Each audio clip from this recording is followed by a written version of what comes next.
Hi guys, welcome to my channel, Soundarya YouTube channel.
Hi guys, ಮಾರ್ನಿಂಗಿಂದ vlog start ಮಾಡ್ತಾ ಇದ್ದೀನಿ.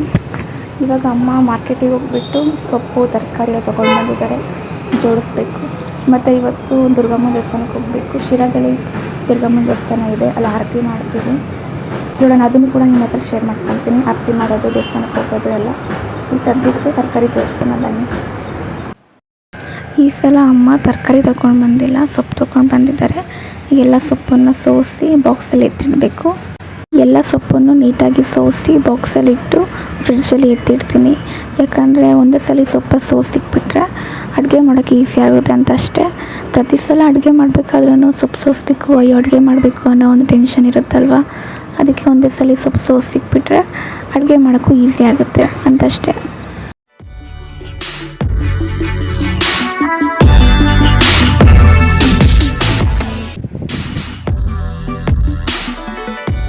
ಕೊತ್ತಂಬರಿ ಸೊಪ್ಪನ್ನ ನಾನು ಈ ಥರ ಸೋಸ್ತೀನಿ, ಯಾಕಂದರೆ ಒಂದೊಂದೇ ಎಳೆ ತೊಗೊಂಡು ನಾವು ಸೊಪ್ಪು ಸೋಸ್ತೀವಿ ಅಂತಂದರೆ ತುಂಬ ಟೈಮ್ ಬೇಕಾಗುತ್ತೆ. ಅದಕ್ಕೆ ಅದೇನು ಬೇರೆ ಇರುತ್ತಲ್ಲ ಅದನ್ನಷ್ಟು ಕಟ್ ಮಾಡಿದರೆ ಒಳ್ಳೆ ಸೊಪ್ಪು ಸಿಗುತ್ತೆ. ಆ ಒಳ್ಳೆ ಸೊಪ್ಪಲ್ಲಿ ಏನು ಕೊಳ್ತಿರೋದು ಮತ್ತು ಹಣ್ಣೆಲೆ ಇರೋಂಥ ಸಪ್ರೇಟ್ ಮಾಡಿಬಿಟ್ಟು ಒಳ್ಳೆ ಸೊಪ್ಪನ್ನ ಒಂದು ಕಡೆ ಹಾಕಿದರೆ ಬೇಗನೆ ಸೊಪ್ಪು ಸೋಸ್ದಂಗೆ ಆಗಿಬಿಡುತ್ತೆ ಅಂತ ಅಷ್ಟೇ. ನನಗೂ ಈ ಮೆಥಡ್ ಗೊತ್ತಿರಲಿಲ್ಲ. ಸೊಪ್ಪು ಸೋಸ್ತಾ ನನಗೆ ಒಂದು ಐಡಿಯಾ ಬಂತು, ಈ ಥರ ಮಾಡಿದರೆ ಬೇಗ ಸೊಪ್ಪು ಸೋಸ್ಬೋದಲ್ವ ಅಂತ. ಬಟ್ ನೀವೆಲ್ಲೂ ನೋಡಿರಲ್ಲ ಅನಿಸುತ್ತೆ ಈ ಥರ ಸೊಪ್ಪು ಸೋಸೋದು. ಅಮ್ಮನೂ ಹೇಳ್ತಿರ್ತಾರೆ, ನೀ ಒಬ್ಬಳೇ ಈ ಥರ ಸೊಪ್ಪು ಸೋಸೋದು ಎಲ್ಲೂ ನೋಡಿಲ್ಲ ನಾನು, ಬಟ್ ಅದು ಗುಡ್ ವೇನೇ ಬಿಡು, ಬೇಗನೂ ಆಗುತ್ತೆ ಸೊಪ್ಪು ಸೋಸೋದು ಅಂತ ಹೇಳ್ತಿರ್ತಾರೆ.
ಎಲ್ಲ ಸೊಪ್ಪು ಸೋಸಿ ಇಟ್ಟಿದ್ದೀನಿ. ಇದು ದಂಟಿನ ಸೊಪ್ಪು, ಕರಿಬೇವು, ಉಳುಬಸಳೆ, ಮೆಂತ್ಯ, ಸಬ್ಬಕ್ಸಿ, ಕೊತ್ತಂಬರಿ ಸೊಪ್ಪು, ಪಲ್ಕ ಸೊಪ್ಪು ಇಷ್ಟು ಸೋಸಿದ್ದೀನಿ. ಈ ಬಾಕ್ಸಲ್ಲಿ ಹೆಂಗೆ ಅಡ್ಜಸ್ಟ್ ಮಾಡಿ ಇಡಬೇಕು. ಇಲ್ಲ ಕೊತ್ತಂಬರಿ ಐತೆ, ಆ ಕೊತ್ತಂಬರಿಯಲ್ಲಿ ಹೆಂಗೆ ಅಡ್ಜಸ್ಟ್ ಮಾಡಿ ಯಾವುದಾದ್ರೂ ಅದ್ರ ಬಾಕ್ಸಲ್ಲಿ ಏನೇನಿದ್ದಾವೆ ಅದೆಲ್ಲ ಜೋಡಿಸಿ ಇಡಬೇಕು ಅಂತಿದ್ದೀನಿ. ಇದು ಕಾಯಿ ಟಮ್ಟಿನ್ ತಂದಿದ್ರು ಕವರಾಗಿ ಇಟ್ಟಿದ್ದೀನಿ. ಇಷ್ಟು ಸೊಪ್ಪು ಸೋಸಿದ್ದು ವೇಸ್ಟ್ ಇಷ್ಟು.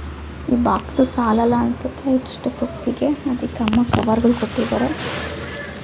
ಈ ಕವರ್ಗಳು ಹೆಂಗೆ ಅಡ್ಜಸ್ಟ್ ಮಾಡಿ ಇಡಬೇಕು. ಬಾಕ್ಸ್ ಇಲ್ಲ, ಇಷ್ಟೇ ಇರೋದು ಬಾಕ್ಸ್.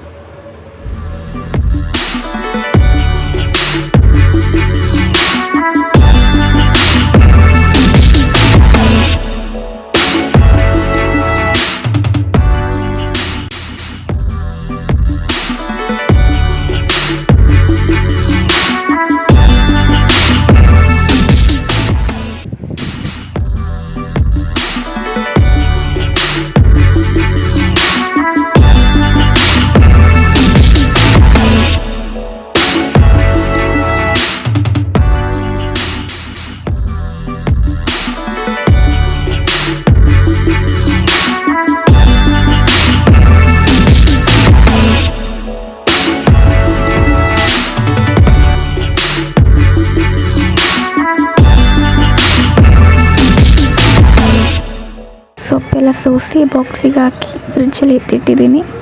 ಕೆಲವೊಂದು ಸೊಪ್ಪಿಗೆ ಬಾಕ್ಸ್ ಸಿಗಲಿಲ್ಲ, ಅದಕ್ಕೆ ಕವರಲ್ಲೇ ಕಟ್ಟಿಟ್ಟಿದ್ದೀನಿ.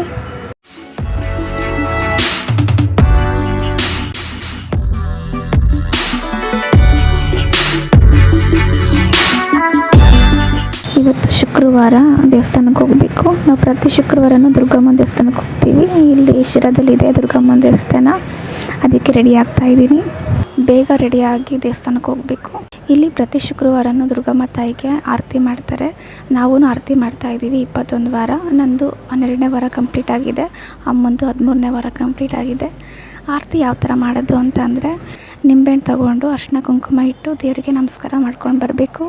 ಆಮೇಲೆ ನಿಂಬೆಹಣ್ಣು ಈ ಥರ ಕಟ್ ಮಾಡಿ ಅದನ್ನು ಹಿಂಡ್ಬಿಟ್ಟು ಏನೋ ಲಿಕ್ವಿಡ್ ಬರುತ್ತಲ್ಲ ಆ ಲಿಕ್ವಿಡಿಗೆ ಅರಿಶಿನ ಕುಂಕುಮ ಮಿಕ್ಸ್ ಮಾಡಿ ಕೆಂಪಾರತಿ ಥರ ಮಾಡ್ಕೋಬೇಕು. ನಿಂಬೆಹಣ್ಣು ಹಿಂಡಿದಾದ್ಮೇಲೆ ಸಿಪ್ಪೆ ಬಂದಿರುತ್ತಲ್ವ, ಆ ಸಿಪ್ಪೆನ ಉಲ್ಟಾ ಮಡಚಿದ್ರೆ ಈ ಥರ ದೀಪದ ಶೇಪ್ ಬರುತ್ತೆ.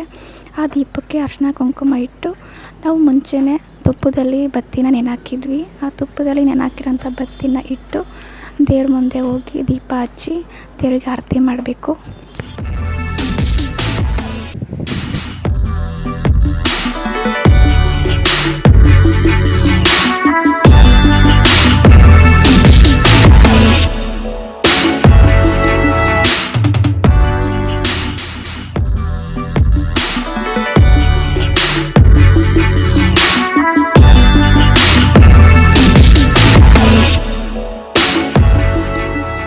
ದೇವಸ್ಥಾನ ಮುಂದೆನೇ ಒಂದು ಟೇಬಲ್ ಥರ ಇಟ್ಟಿರ್ತಾರೆ, ಯಾಕಂದರೆ ಅಲ್ಲಿ ಆರತಿ ಮಾಡಿರೋಂಥ ಎಲ್ಲ ದೀಪಗಳನ್ನ ಇಡೋಕೆ ಅಂತ. ಅದಕ್ಕೆ ಆರತಿ ಮಾಡಾದ್ಮೇಲೆ ಏನು ದೀಪ ಹಚ್ಚಿರ್ತೀವಲ್ಲ ಅದನ್ನು ಟೇಬಲ್ನಲ್ಲಿ ಇಡಬೇಕು. ಆರತಿ ಮಾಡಿದ ಮೇಲೆ ದೇವಸ್ಥಾನಕ್ಕೆ ಬಂದಿರೋಂಥ ಮುತ್ತೈದರಿಗೆ ಅರಿಶಿನ ಕುಂಕುಮ ಕೊಡ್ತೀವಿ. ಈ ಥರ ಪ್ರತಿ ಶುಕ್ರವಾರನೂ ದುರ್ಗಮ್ಮ ತಾಯಿಗೆ ನಾವು ಆರತಿ ಮಾಡ್ತೀವಿ.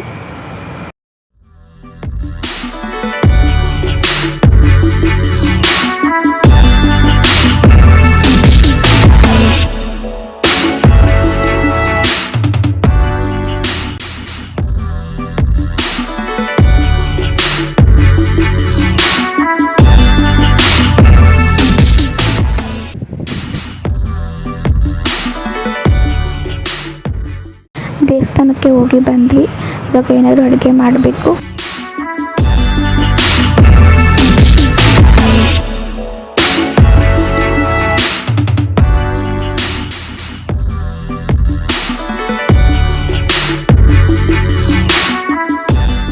ಓಕೆ ಗಾಯ್ಸ್, ಈ ವಿಡಿಯೋನ ಇಲ್ಲಿಗೆ ಎಂಡ್ ಮಾಡ್ತಾ ಇದ್ದೀನಿ. ನಮ್ಮೂರಲ್ಲಿ ಯಾವ ಥರ ಆರತಿ ಮಾಡ್ತೀವಿ ಅಂತಲೂ ತಿಳಿಸ್ಕೊಟ್ಟಿದ್ದೀನಿ, ಜೊತೆಗೆ ಇವತ್ತಿನ ಡೈಲಿ ರೂಟೀನ್ ಯಾವ ಥರ ಇತ್ತು ಅಂತಲೂ ತಿಳಿಸ್ಕೊಟ್ಟಿದ್ದೀನಿ. ಈ ವಿಡಿಯೋ ನಿಮಗೆ ಸ್ವಲ್ಪ ಆದರೂ ಇಷ್ಟ ಆಗಿದ್ದರೆ don't forget to like, share, comment and subscribe to my channel.